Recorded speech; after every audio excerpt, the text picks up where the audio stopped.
jam nu jano gudwila yan yar bay ben pingrol yer chiri chari erol du jano gudwila yan yar bay ben pingrol yer chiri chari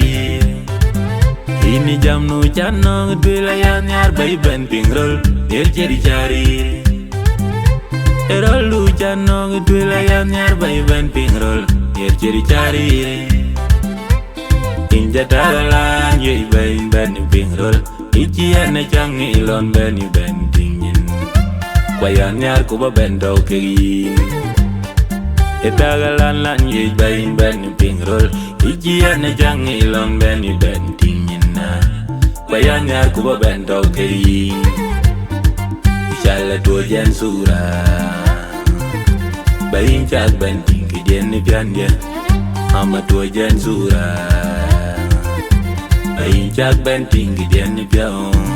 Baby tua jan sura Bayin chak benting gidian ni piao Incha no gu piao Incha no gu jam piao ma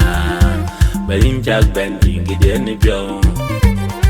Incha bang piao Incha no gu jam piao ma Bayin chak benting gidian ni pian ya Mama tua jan sura Bayin chak benting gidian ni piao Baby tua jan sura Bayin chak benting gidian ni pian ya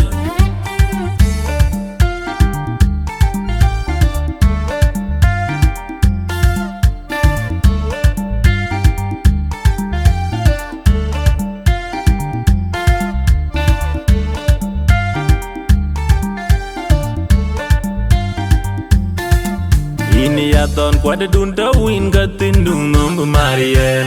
Ein yang ngodung nombu marien Intan nyari jok dung nombu marien Engineer pianya kajalai gamteni Ini ya ton nikidian pio dung nombu marien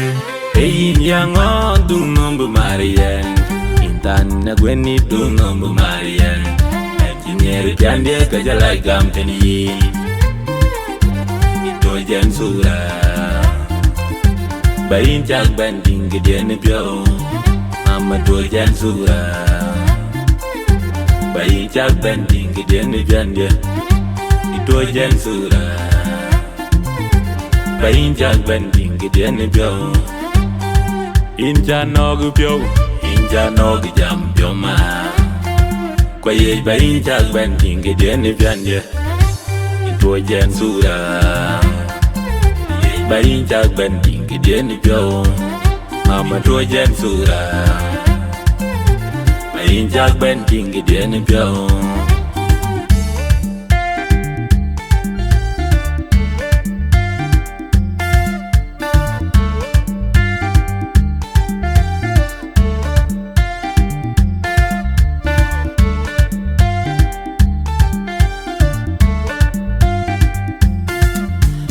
Jen nyari jen nyeran galeng men bay Kulli yo minata kwenye Yan piao Jen nyari jen nyeran galeng men bay Kulli yo minata kwenye Yan piao Jen ni bang men kwenya yog Bak jok tiar Bang titok jemor jen Bak jok tiar Ni bang men kwenya yog Bak jok tiar Bang titok jemor jen Bang jok tiar Ni bang mana kwenya yok Bang awar bag Keng man dia megong Kok gagwang ayel Ni bang mana kwenya yok Keng man dia megong Kok gagwang ayel Jaman man dia megong Kok gagwang ayel Jaman man dia megong Mana gwang ayel Inja no gudwil Inja no gudwili nada kwa welne Ino jano gudwili Inja no gudwili nada kwa welne Mama tua jan sura Bayin chak benting gidian ni piao Baby tua jan sura Bayin chak benting gidian ni pian dia